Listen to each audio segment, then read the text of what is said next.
Hello everyone, कैसे हैं सारे बच्चे। आई होप आप सभी बहुत बढ़िया होंगे एंड बहुत अच्छे से पढ़ाई भी कर रहे हैं। बेटा आज की इस क्लास में हम यहाँ पे पढ़ने वाले हैं एक नया चैप्टर। लास्ट क्लासेस में हमने पूरे ह्यूमन रिप्रोडक्शन प्रोसेस को जाना, किस तरीके से ह्यूमन में रिप्रोडक्शन होता है, कैसे ऑर्गन्स होते हैं, क्या क्या उनका फंक्शंस होता है, किस तरीके से गैमीट्स बनता है, वगैरह वगैरह वगैरह वगैरह। Now this chapter is very very important. बेटा देखिए, हमारी अगर मैं इंडिया की बात करूं, चाहे पूरी कोई बहुत हाईली डेवलप कंट्री की बात करूं या हमसे भी बहुत ही अंडर डेवलप कंट्री की बात करूं या डेवलपिंग अंडर डेवलप की बात करूं, इन सब की बात करूं, एक चीज ना सभी में कॉमन होती है। बहुत सी चीजें रिप्रोडक्शन से रिलेटेड, मिथ्स से रिलेटेड, मिसकॉन्सेप्शन से रिलेटेड, भाई रिप्रोडक्शन से जुड़े हुए बहुत से मिथ, बहुत से मिसकॉन्सेप्शन हर देशों में होते हैं, चाहे वो डेवलपिंग हो, नॉन डेवलपिंग हो, डेवलप्ड हो मतलब अंडर डेवलप्ड हो, किसी में भी हो, हर किसी में समस्याएं होती हैं। कहीं पे लड़कियों को दुख देखना पड़ता है, जैसे अपनी इंडिया में बहुत होता है भाई, लड़का लड़की में आज भी कंपटीशन होता है। आज भी बहुत सारे ऐसी जगह देखी जाती हैं जहाँ पे लड़कियों की शादी बहुत पहले कर दी जाती है, और बेटा जिस उम्र में उनको पढ़ लिख करके कुछ बनना होता है तब तक तो बन गए, उनके 5-6 बच्चे हो चुके होते हैं। तो ये कोई तरीका तो नहीं है, this is very very wrong. बल्कि तो सोच सोच के ही मेरे को गुस्सा आ जाता है।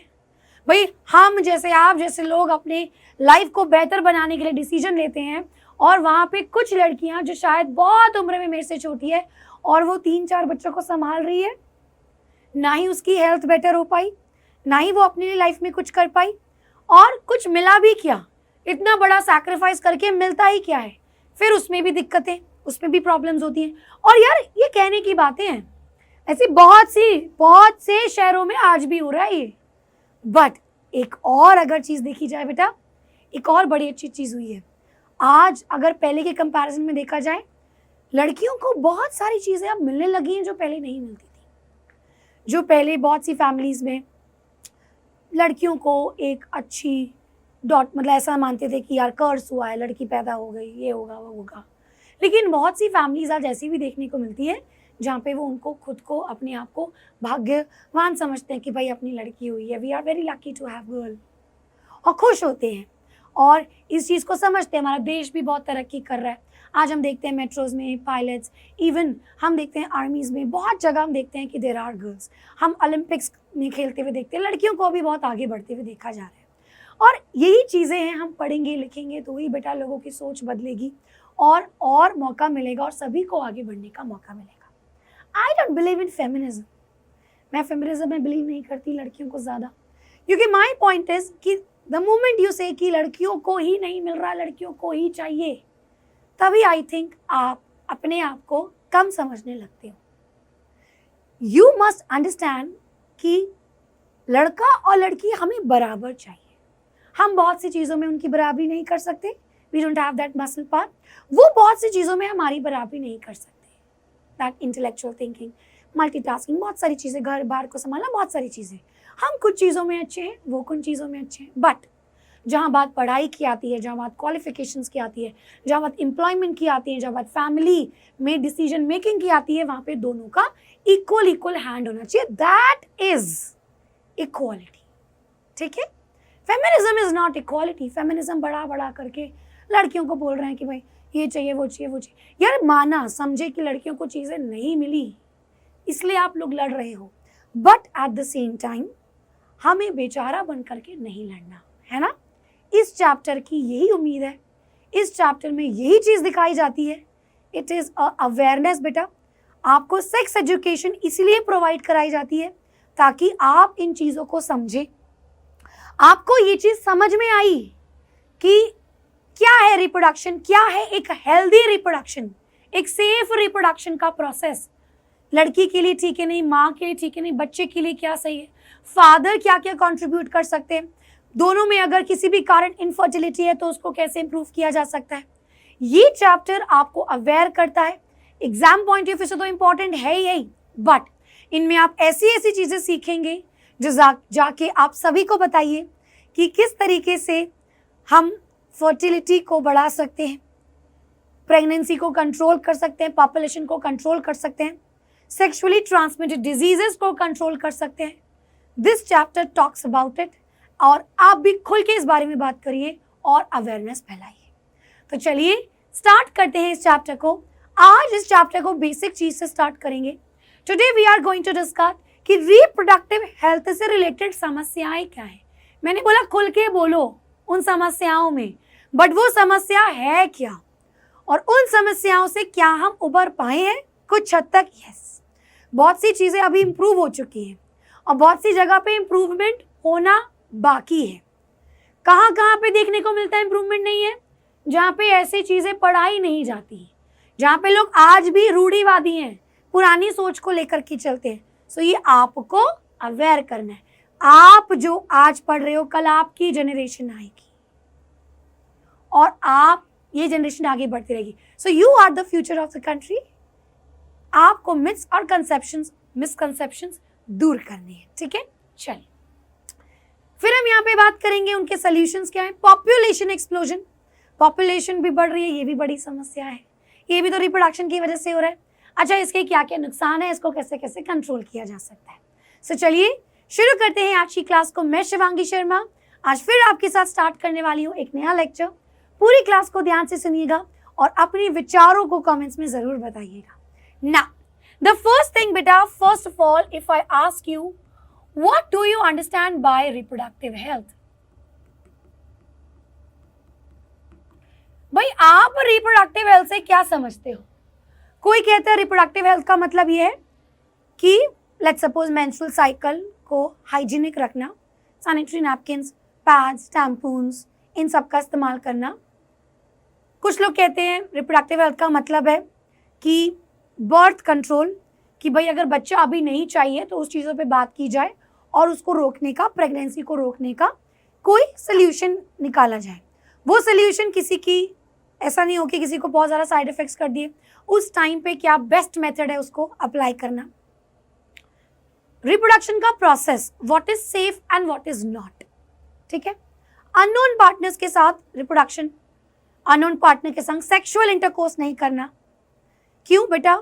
मल्टीपल पार्टनर्स, अननोन पार्टनर, क्योंकि अक्सर हमें नहीं पता अननोन पर्सन इज व्हाट, क्या है, ड्रग्स लेता है कि नहीं, बीमारी है, कोई डिजीज आपको हो सकती है। यहीं से बात आती है ड्रग्स की। ड्रग अब्यूज भी इससे जुड़ा हुआ चीजें हैं बेटा। मेडिकल फैसिलिटीज, बहुत सी जगहों पे आज भी मेडिकल फैसिलिटीज नहीं है। दाइयाँ होती हैं जो प्रेगनेंसी डिलीवरी कराती हैं। अच्छा, एक एक्सपीरियंस तो उनमें थोड़ा बहुत आ ही जाता है, but at the same time उन्हें कॉम्प्लिकेशन तो ज़्यादा हद तक नहीं पता लग पाएगी। तो मान लो कोई तगड़ी कॉम्प्लिकेशन है, वो नहीं पता लगा पाएंगे ऑब्वियसली, बिकॉज अल्टीमेटली बेटा देखिए ना, स्कैन द बॉडी, उनके पास वो इक्विपमेंट्स नहीं है। ठीक है, मैं ये नहीं बोल रही कि पहले ज़माने में जन्म होते नहीं थे, होते थे, बट डेथ भी तो होती थी। तो वो इसी लैक ऑफ नॉलेज की वजह से होती थी। तो भाई जगह जगह पे इन चीज़ों पे ना भरोसा करके मेडिकल फैसिलिटीज़ खुलवाना, ताकि सही तरीके से सही टाइम पे डिलीवरी हो सके। मदर को अवेयर करना कि कोलेस्ट्रॉल कितना ज़रूरी है, बच्चों के वो initial lactation period very very important. ये सारी चीज़ें रिप्रोडक्टिव हेल्थ में आती है। According to WHO, reproductive health बेटा क्या कहता है? इट इज सेफ रिप्रोडक्शन का प्रोसेस। जब आपका रिप्रोडक्शन का प्रोसेस सेफ है बेटा, हेल्दी रिप्रोडक्टिव ऑर्गन है, आपके रिप्रोडक्टिव ऑर्गन्स जो हैं वो कंप्लीटली हेल्दी हो। तीसरी चीज, हम हर तरीके से रिप्रोडक्शन के रिस्पेक्ट में फिजिकली, मेंटली, सोशली वेलबींग हो इन टर्म्स ऑफ रिप्रोडक्शन। अब देखिए कैसे, फिजिकली अगर किसी लड़की की जल्दी शादी कर दी तो भैया उसकी बॉडी डेवलप नहीं हुई है, अभी रिप्रोडक्शन का सही समय नहीं आया, तो she should be physically fit. चलिए, किसी किसी में देखा एक के बाद एक बच्चे हो जाते हैं, है ना, ज़्यादा गैप नहीं है भाई, तो ये बहुत ज़रूरी है। पहले बच्चे होने के बाद कम से कम 4 साल का गैप होना चाहिए। इसलिए नहीं क्योंकि यूट्रस इतना लंबा समय लेता है रिपेयर होने में, नो भाई, आपकी बॉडी, मदर की बॉडी बहुत सारे न्यूट्रिएंट से डिप्राइव्ड हो जाती है। उन सारे न्यूट्रिएंट्स को बॉडी में दोबारा उसी तरीके से एनर्जेटिक होने में समय लगता है। अपनी बॉडी रिपेयर हो सके, आप प्रॉपर अपने आप को ठीक कर सको। तो देयर शुड बी गैप। तो आप फिजिकली फिट होने चाहिए, ठीक है, आपको कोई बीमारी ना हो जो आपको किसी तरीके की प्रॉब्लम कर रहा है। Mentally you should be mentally all right. अक्सर लोग बोलते हैं इनके तो लड़का नहीं हो रहा, लड़की हो रही है, लड़की हो रही है। Actually those are mentally ill people, but ये मेंटल डिसऑर्डर किसको जाता है? उस माँ को या उस बाप को जिनको सुनना पड़ रहा है। तो आप मेंटली सोच रहे हो या सोशली इन चीज़ों में आप खुल के नहीं बात कर पा रहे हो, कोई डिजीज़ हो गया, कुछ हो गया, एड्स हो गया, खुल के डिस्कस नहीं कर पा रहे हो, तो ये सारी तरीके से आप फिट होने चाहिए ना। What are the various things that comes under reproductive health? बेटा अब शुरू से बात करते हैं। सबसे पहले प्रेगनेंसी सेफ है कि नहीं? भाई हमें पता होना चाहिए प्रेगनेंसी का पूरा सेफ, पूरा 9 महीने का समय बिल्कुल सेफ हो। इसमें बेटा बहुत जरूरी होती है मैटरनल एंड फीटल हेल्थ। भाई ये भी रिप्रोडक्टिव हेल्थ में आता है कि जच्चा बच्चा, माँ और बच्चे की दोनों की तबीयत सही है कि नहीं। बेटा पोस्ट नेटल हेल्थ कि भाई मम्मी ने अब डिलीवरी दे दी, बच्चा भी इन्फेंट पैदा हो गया, अब 1 साल तक उनको भी कोई बीमारी ना हो, वो सारी चीजें भी इसके अंदर आती है। देन बेटा कॉन्ट्रासेप्शन, हर समय तो बर्थ को कंट्रोल कैसे करें, क्या सही तरीका होगा बर्थ को कंट्रोल करने से, कौन से तरीका है जो एक पुरुष इस्तेमाल कर सकता है, जो एक महिला इस्तेमाल कर सकती है। सेक्सुअली ट्रांसमिटेड डिजीजेस, कुछ डिजीजेस डेडली होती हैं, जानलेवा होती हैं, जैसे एड्स, हेपेटाइटिस बी, इनका तो क्योर भी नहीं होता हेपेटाइटिस बी का। चलिए उसके बाद बेटा अबॉर्शन से जुड़े हुए मिथनों, अबॉर्शन कराना है, लड़की जानने के बाद अबॉर्शन कराना, दैट इज इलीगल। सही समय पे अबॉर्शन कराते हैं, प्रेगनेंसी हो गई, प्लान्ड नहीं था, या मान लो मदर को कोई कॉम्प्लिकेशन निकल जाती है, अब नहीं प्रेगनेंसी को आगे बढ़ा सकते, तो ये सारी चीजें अबॉर्शन से रिलेटेड, ये सारी रिप्रोडक्टिव हेल्थ में आती है। लैक्टेशन बेटा मदर का मिल्क प्रोड्यूस करना, डिलीवरी से जुड़ी हुई सारी चीजें, डिलीवरी सही तरीके से हो रही है कि नहीं हो रही, नॉर्मल चाहिए, कैसा चाहिए, मेडिकल फैसिलिटीज हो, ट्रांसपोर्टेशन, सारी फैसिलिटीज होनी चाहिए। अच्छा और क्या क्या चीजें आती हैं बेटा? एक आपका आता है सेक्स डिटर्मिनेशन, ये बहुत गलत चीज है, ये भी इससे जुड़ी होती है। इनफर्टिलिटी, क्यों माँ बाप नहीं बन पा रहा है कोई? क्या बाप में कोई प्रॉब्लम हो रही है या माँ में कोई प्रॉब्लम हो रही है? अब भाई कोई नहीं चाहता किसी को प्रॉब्लम्स हो, तो ये कोई मनहूस नहीं है, it is a biological process. उसका सल्यूशन निकल सकता है अगर उस पर खुल के बात की जाए। तो ये सारी चीज़ें इनफर्टिलिटी और इसको कैसे दूर करें, ये सारी चीज़ें आपकी रिप्रोडक्टिव हेल्थ से जुड़ी होती है। और भी बहुत सारी चीज़ें आती हैं, अब लैक्टेशन हो गया, ये सारे रिप्रोडक्टिव, हाइजीन या मैं बोलूँ सेफ, रिप्रोडक्टिव ऑर्गन्स आपकी सेफ रहे, हेल्दी रहे, ये सारी चीज़ें रिप्रोडक्टिव हेल्थ से जुड़ी होती है। चलिए ना अब यहाँ पे हम बात करेंगे what are the reproductive health related problems. NCERT में जो भी पैराग्राफ्स हैं उन्हीं को मैंने हेडिंग्स में बांटा हुआ है, ताकि अगर आपके पास क्वेश्चंस आए बेटा तो आप इन क्वेश्चन को अच्छे हेडिंग और सब हेडिंग के साथ लिख सके। ठीक है ना, the first thing we will talk about is reproductive health related कौन कौन सी प्रॉब्लम्स होती हैं। सबसे पहली प्रॉब्लम ओवर पॉपुलेशन। बेटा ये बहुत बड़ी समस्या है, अगर किसी जगह पे पॉपुलेशन बढ़ रही है, क्यों? क्योंकि रिप्रोडक्शन हो रहा है, बच्चे पैदा हो रहे हैं, तभी तो पॉपुलेशन बढ़ रही है। तो यार over population is a problem, very very problem, because अगर ये ज्यादा हुआ तो क्या होगा बेटा? एम्प्लॉयमेंट कम हो जाएगी, जॉब्स कम है, पढ़ाई कम है, एजुकेशन सबको नहीं मिल पाएगी, वो भी कम हो जाएगी। बेटा फेयर डिस्ट्रीब्यूशन नहीं होता, बहुत सी प्रॉब्लम होती है। अब ऐसे मान के चलिए, मान लो किसी फैमिली में 5 बच्चे हैं, अब माँ बाप अगर ठीक है, अब एवरेज मिडिल क्लास जैसे है, तो क्या करेंगे? 5 बच्चों के हिसाब से सोच करके चलना पड़ेगा, उसको नॉर्मल स्कूल में डालेंगे वगैरह वगैरह, सारी चीज़ें देखेंगे। बहुत बार ऐसी जगह आएंगी जहाँ पे कॉम्प्रोमाइज़ करना पड़ेगा। मान लो कोई एक बच्चा बहुत टैलेंटेड निकला तो उस पर ज़्यादा खर्च हो जाएगा, जो शायद इतना टैलेंटेड नहीं है तो उसके दूसरे टैलेंट पे शायद इतना पैसा ना लगाया जाए। अच्छा, ये सारी दिक्कत कहीं ना कहीं इन बच्चे के नंबर से भी तो आ रही ना बेटा। अगर यही एक बच्चा होता, 2 बच्चे होते तो क्या होता, दोनों की सुविधाओं का ध्यान रखा जाता, दोनों को इक्वल चीज़ें मिलती, दोनों की पढ़ाई अच्छी होती, जॉब्स अच्छी होती। अब आप सोचो ये एक फैमिली, अगर सारी फैमिली में ऐसा हो तो पूरी इंडिया के लेवल तक बात हो जाएगी। So over population is a problem. ठीक है, चलिए सेक्स एजुकेशन। जब लैक ऑफ सेक्स एजुकेशन होता है तो बहुत सारे मिथ फैलते हैं कि लड़की पैदा होने की जिम्मेदार औरत है। ये झूठ है, इट इज अ मिथ। अगर बच्चा नहीं हो पा रहा तो माँ में ही कोई, लड़की में, औरत में ही कोई कमी होगी, it is a myth. It is not always necessary कि कोई सेक्सुअली ट्रांसमिटेड डिजीज, अरे नॉर्मल इन्फेक्शन है, होते रहते, it is a myth. Some infection could be very very deadly to you. हो सकता है वो आपकी आने वाली प्रेगनेंसी को नुकसान पहुंचा सके। It can cause still birth also, बच्चा मरा हुआ पैदा हो सकता है। सो सेक्स एजुकेशन की लैक होने से बहुत ज्यादा प्रॉब्लम हो सकती है। ये भी बेटा एक आपकी प्रॉब्लम है। एडोलेसेंस रिलेटेड क्राइम, अक्सर क्राइम कौन लोग करते हैं? अब मैं आपको एक सिंपल चीज बोलूंगी, ना ही मैं किसी नॉर्मल लोग को कोस रही हूं, ना ही किसी क्रिमिनल को जस्टिफाई कर रही हूं, उसको कोस रही हूं। एक उम्र होती है बेटा, जिस उम्र में आपकी बॉडी में बहुत सारे हार्मोनल चेंजेस आते हैं, उस टाइम पे आपको सही गाइड करने वाला होता है। मान लो तुम किसी ऐसी फैमिली में रह रहे होते जहाँ पे तुम पे ज्यादा ध्यान नहीं दिया जा रहा, पढ़ रहा है, नहीं पढ़ रहा है, कोई बात नहीं।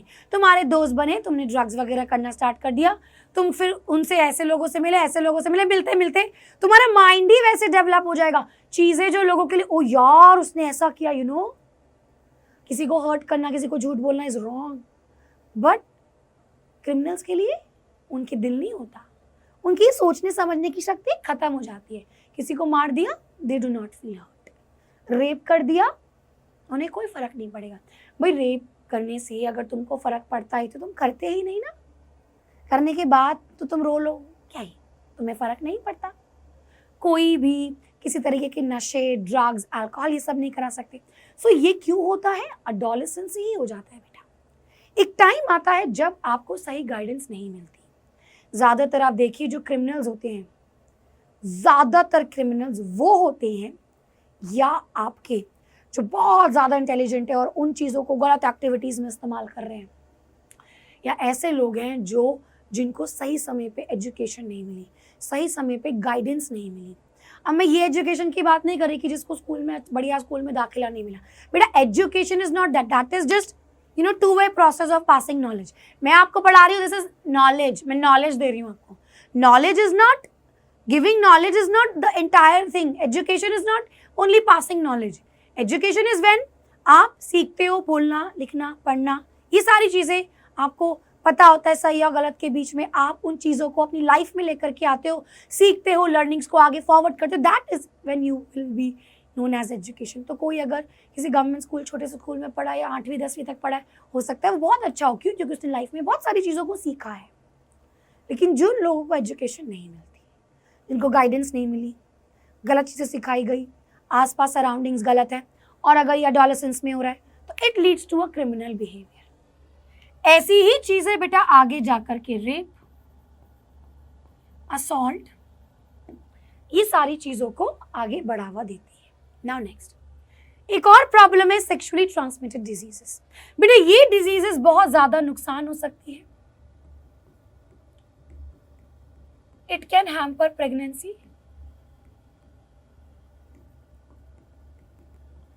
बच्चे में बेटा ब्लाइंडनेस हो सकती है।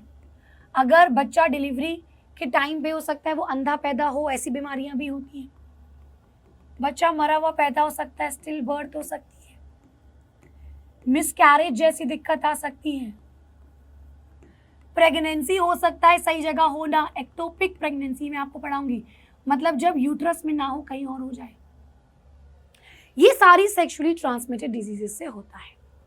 कुछ डिजीजेस बेटा किसी किसी का कोई क्योर भी नहीं होता, कुछ डिजीजेस काफ़ी फेटल होती हैं जैसे कि एड्स, तो ये एक प्रॉब्लम है। ये भी तो सारी इसी से सेक्सुअल कॉन्टैक्ट से स्प्रेड हो रही है। Sexual abuse and sex related crimes. Sexual abuse चाहे एक फैमिली के अंदर हो, चाहे किसी अननोन के साथ हो, ये सारी भी एक प्रॉब्लम है। Sex related crime is also a crime.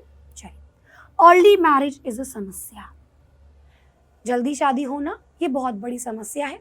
जल्दी शादी होती है तो जल्दी बच्चे होते हैं, डेवलपमेंट नहीं हो पाती, बच्चों का पालन पोषण अच्छा नहीं हो पाता। कभी कभी ऐसा भी होता है कि सबको एक बराबर अच्छी सीख नहीं मिलती। ये सारी चीज़ें अर्ली मैरिज से होती है ना। ये बेटा हमारी थी दी रिप्रोडक्टिव रिलेटेड प्रॉब्लम्स। ना अब यहाँ पे हम बात क्या करने वाले हैं, दी स्ट्रैटेजीज जो कि इन सारी प्रॉब्लम्स को दूर कर सकेगी। देखिए बेटा, सबसे पहली strategy, this is important for exam point of view से, फैमिली प्लानिंग। तो फैमिली को प्लान करना चाहिए बेटा। ये ईयर बहुत इंपॉर्टेंट है। 1951 में एक फैमिली प्लानिंग प्रोग्राम आया था जो ये कहता है कि किस तरीके से हम फैमिली को आगे बढ़ाएंगे। मतलब बोलते ना, हम दो हमारे दो, कि कितने बच्चे करना चाहिए, जहाँ पे हम पॉपुलेशन में चेक करेंगे। तो मैं इसको लिख सकती हूँ, गैप बिटवीन चिल्ड्रन, कि बच्चों में सही गैप आना चाहिए, प्रेगनेंसी कब नहीं चाहिए, कब चाहिए। ये सारी चीज़ें फैमिली प्लानिंग में, कि मान लीजिए लेस नंबर ऑफ चिल्ड्रन होगा, एक फैमिली में लेस नंबर ऑफ चिल्ड्रन होंगे और बच्चों के बीच में गैप भी होगा। देन 1977 में एक RCH प्रोग्राम आया था, reproductive and child health care programme, जहाँ पे बहुत सारी चीज़ें होती हैं, जहाँ पे रिप्रोडक्टिव हेल्थ से रिलेटेड अवेयरनेस, चाइल्ड की केयर से रिलेटेड अवेयरनेस, इन्फेंट का ख्याल कैसा, मैटरनल हेल्थ, ये सारी चीज़ें बेटा इसमें बात की जाती है ना। नेक्स्ट मेरे पास आता है awareness about reproduction and social events. हमको अवेयर करना चाहिए। मैं यहाँ पे एक तरीके से आपको अवेयर ही कर रही हूँ। हो सकता है अगर आप मुझसे कुछ सीखेंगे तो आप भी अवेयर ही करेंगे। बहुत से हम यूट्यूब में वीडियोस कमेंट्स करते हैं, पढ़ते हैं, देखते हैं, तो हम एक दूसरे को अवेयर कर रहे हैं। सो यहाँ पे हमें अवेयर करना चाहिए अगेंस्ट द सोशल इवेंट्स। इससे क्या होगा, हम एक बेटर नॉलेज को आगे बढ़ाएंगे। ठीक है, तो इससे क्या होगा, हम एक तरीके से you can let's say control करेंगे मिथ्स एंड मिसकंसेप्शन को, एंड हम क्या करेंगे, प्रमोट करेंगे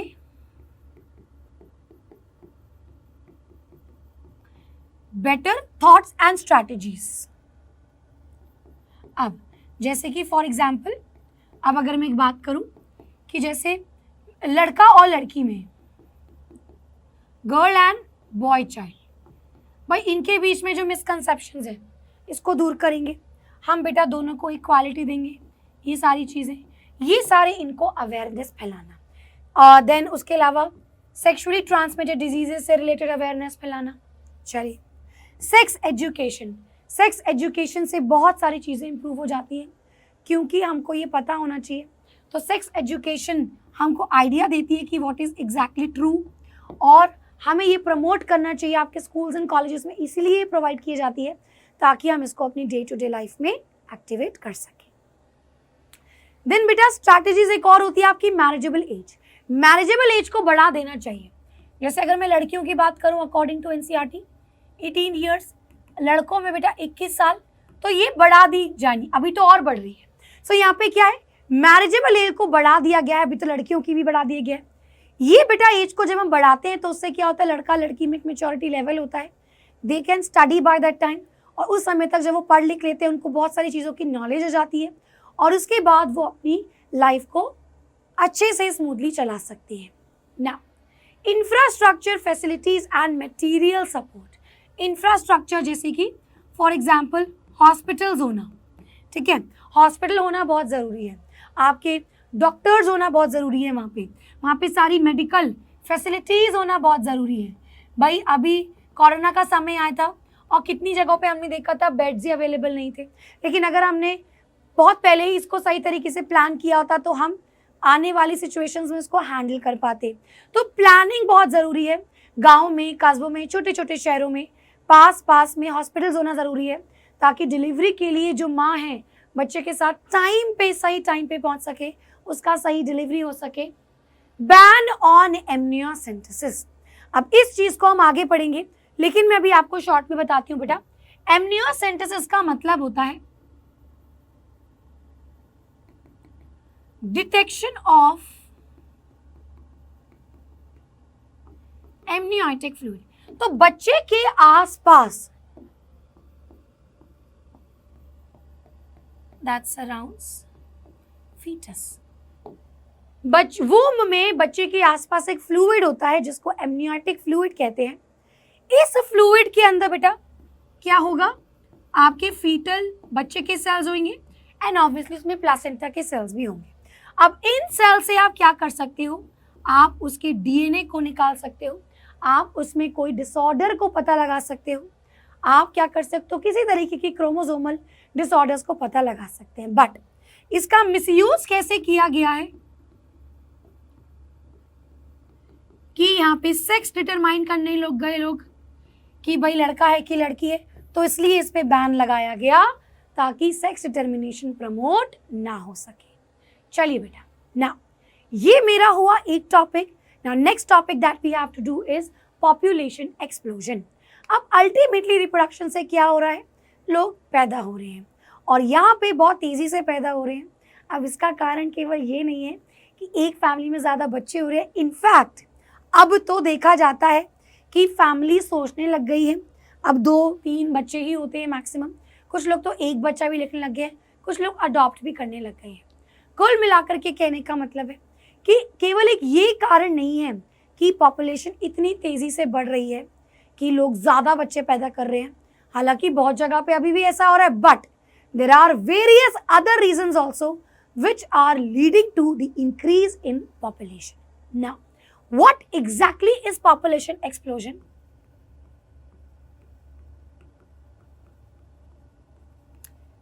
It is the sudden increase in the population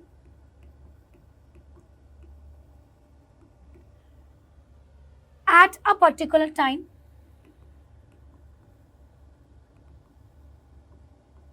in an area। किसी जगह पे किसी समय पे अचानक से सडन बहुत पॉपुलेशन का इंक्रीज होना। फॉर एग्जाम्पल यहाँ पे एनसीईआरटी के कुछ टर्म्स बहुत इंपॉर्टेंट है। जैसे 1900 के समय पे देखा जाए थी तो वर्ल्ड की पॉपुलेशन, पूरे वर्ल्ड की पॉपुलेशन की अगर मैं बात करूं तो it was around 2 billion. 2 billion, sorry बेटा, बिलियन।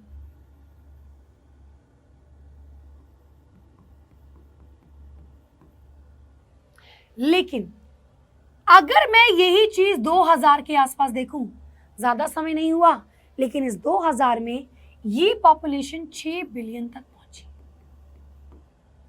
अब ये तो चलो बढ़ रही है तो बढ़ रही है, but now this is not exactly explosion. Explode क्या हुआ इंडिया में, देखो अगर मैं इंडिया की बात करूं बेटा, इसी समय इंडिपेंडेंस के जस्ट बाद इंडिया की पॉपुलेशन जो 350 मिलियन थी बेटा, ये मई 2000 के आसपास ये 1 बिलियन पहुंच गई। Now look at here such a huge difference, थोड़े समय पे, टाइम पे, एक थोड़ी सी प्लेस पे। This is the population explosion, एक सडन इंक्रीज होना। चलिए अब देखते हैं ये पॉपुलेशन बढ़ने के क्या क्या कारण हैं। सबसे पहला बेटा very very important, decline in MMR and IMR. Now what is MMR, पहले मैं आपको बताती हूँ। This is maternal mortality rate.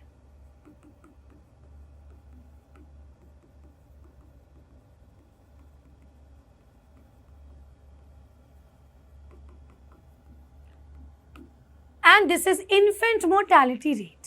मतलब मोर्टेलिटी का मतलब होता है डेथ रेट। क्या मतलब होता है?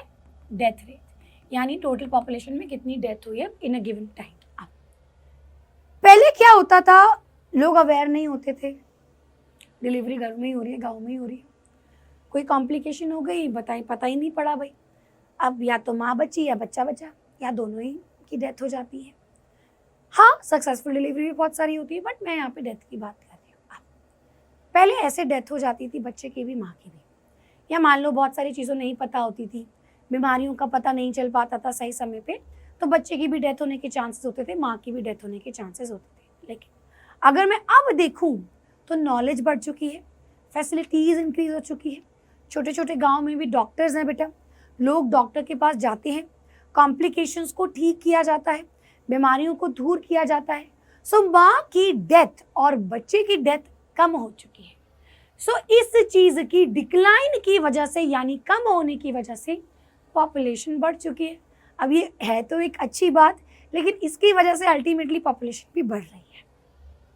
Decrease in the death rate, overall death rate decrease हो रहा है सभी की अगर देखा जाए। अब जैसे फॉर एग्जांपल कोई बीमारी हो जाती है तो अब लोग क्या हैं, पहले बहुत जल्दी फैलती थी बीमारियां और लोग बहुत जल्दी मरते थे। अभी क्या होता है कि अब लोग को समझ आ चुकी है, उनको बचना आ गया है, घरों में रहते हैं वगैरह वगैरह, तो कहीं ना कहीं तक अपने आप को ठीक करते हैं। तो अब डेथ रेट पहले से आपका कम हो गया है। या मैं देखूँ लोग अपने ध्यान रखने लग गए हैं बहुत सी चीज़ों में, तो ये डेथ रेट बेटा अब कम हो चुका है। So therefore decline in the death rate. चलिए बेटा, the increase in the number of people in the reproductive age. अब यहाँ पे मैं एक चीज़ आपको बनाती हूँ, एक पिरामिड सा, यहाँ से आपको समझ में आएगा। किसी भी जगह पे 3 तरीके के लोग हैं।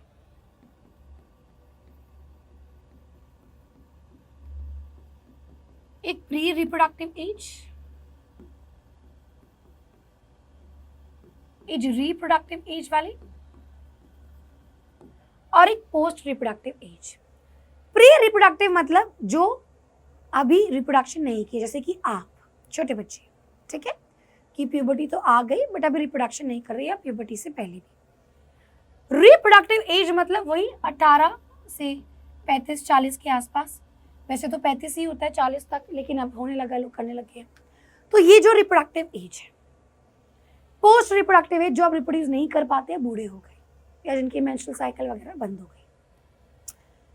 जितने ज्यादा ये लोग होंगे, कल को यही माँ बाप बनेंगे, तो उनके बच्चे इनसे भी ज्यादा होंगे। सिंपल सी बात है, ये लोग इतने हैं, इनके इतने बच्चे। अब कल को जब ये सारे लोग एक साथ रिप्रोडक्टिव एज में आएंगे, तो इनकी अगली जनरेशन तो इनसे भी बड़ी होगी।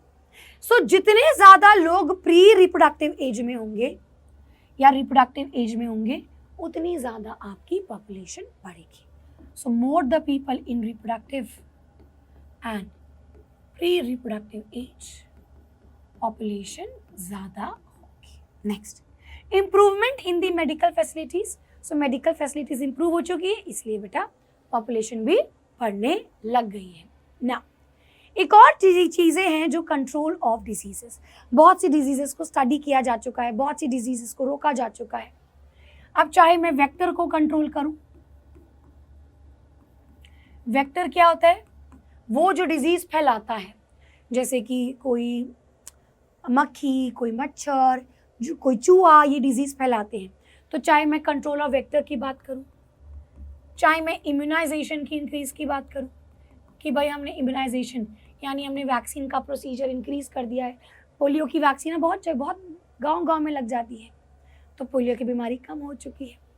और मैं मेडिकल फैसिलिटीज़ की बात करूं, ट्रीटमेंट बढ़ चुका है। ये सारी चीज़ें बढ़ चुकी हैं, अल्टीमेटली डिजीजेस कम हो रही हैं, तो लोग कम मर रहे हैं, तो पॉपुलेशन बढ़ रही है। ट्रांसपोर्ट बेटर हो गया है, सही समय पे सही जगह पे पहुंच जाते हैं, तो लोग कम मर रहे हैं, पॉपुलेशन बढ़ रही है। Protecting from natural risk. बहुत सारी ऐसी कंट्रीज में आप देखेंगे, जापान जैसी कंट्री में जहाँ पे आते रहते हैं अर्थक्वेक वगैरह, बेटा वहाँ पे तो उन्होंने घरों को ही ऐसे बनाया है कि नॉर्मल में कुछ ख़राब ना हो सके, तेज़ अर्थक्वेक में भी ज़्यादा नुकसान ना पहुँच सके, तो लोग नेचुरल रिस्क से भी ठीक होने लग गए। फ्लड्स वगैरह की प्रॉब्लम्स को पहले ही समझ लिया जाता है कि ऐसा कुछ होने वाला है, चलिए इसको कंट्रोल किया जाए, तो लोग बेटा अब यहाँ पे नेचुरल रिस्क से प्रोटेक्ट होने लगे हैं ना। अब इसका नुकसान क्या है, इतनी बढ़ती पॉपुलेशन से नुकसान क्या होगा? सबसे पहला, फूड और स्पेस दोनों ही कम हो जाएगा। चाहे मैं फैमिली की बात करूं, चाहे मैं ओवरऑल की बात करूं, ज़्यादा पॉपुलेशन, ज़्यादा डिमांड्स, लैंड अपने पास उतना ही है। भाई मान लो मेरे पास इतने खेत हैं जो इतनी पॉपुलेशन को अब निपटा रहे हैं, अब कल को पॉपुलेशन बढ़ेगी, आप कुछ खेतों को काट करके उनके रहने की जगह बनाओगे। बेटा खेतों को तुम कम कर रहे हो, अनाज कहाँ से लाओगे? स्पेस की दिक्कत। एजुकेशन बेटा, अनइक्वल डिस्ट्रीब्यूशन, एजुकेशन का अनइक्वल डिस्ट्रीब्यूशन होता है, एम्प्लॉयमेंट बेटा कम हो जाती है, मतलब जॉब फैसिलिटीज कम हो जाती है, मेडिकल एड, एड यानी हेल्प, असिस्टेंस, मेडिकल हेल्प भी कम होती है। यानी जो चीजें बेहतर होंगी, अगर पॉपुलेशन बढ़ती रहेंगी तो वही चीजें फिर कम भी होती रहेंगी। आपको हमेशा, मान लो आपने अपनी बढ़िया चीजें कर ली यहाँ तक, फिर आप यहाँ आ गए, अब मान लो फॉर एग्जाम्पल तुम किसी एग्जाम की तैयारी कर रहे हो, ठीक है, तुम्हें 600 नंबर तक पहुँचना है, तुमने तैयारी करी बढ़िया, तो तुम्हारी 200 नंबर आ गए, तुमको अपनी तैयारी और बेहतर करनी पड़ेगी, तब तुम 200 से ऊपर आओगे। अब अगर तुम सेम ही रखोगे तो तुम इससे ऊपर नहीं जा पाओगे। अब अगर तुम अपनी तैयारी और बेहतर करोगे तब जाकर के आएगा। आप same condition, same practice, same तरीके की हालातों से सेम ही रिजल्ट मिलेगा आपको, आप कुछ एक्स्ट्रा ऑर्डिनरी नहीं कर पाओगे। सो यार मेडिकल फैसिलिटीज, ये सारी चीजें बढ़ रही है, बट आप साथ साथ पॉपुलेशन भी तो बढ़ रही है, तो उसके लिए आपको और नेक्स्ट लेवल सोचना होगा। सो कॉन्सिक्वेंसेस का ध्यान रखें, we need to curb out from those situations. ना और क्या होगा, एसेंशियल गुड्स, जरूरतों की चीजें नहीं मिलती बेटा। पॉल्यूशन, पॉल्यूशन बहुत ज्यादा हो गया है। अब की हालत देख लो, इतनी ग्लोबल वार्मिंग हो सकती है, क्या कर सकते हैं। पॉपुलेशन बढ़ रही है, लोग ज्यादा है, घर ज्यादा है, गर्मी ज्यादा है, एसी ज्यादा चल रहे हैं, क्या कर सकते हैं। एक ही चीज है, नेक्स्ट लेवल सोच करके काम करना होगा। अगर चीजें ऐसे बढ़ रही है तो हमें भी अपने एफर्ट्स को उससे तेज बढ़ाना होगा, तभी हम पॉपुलेशन को कंट्रोल कर सकते हैं ना।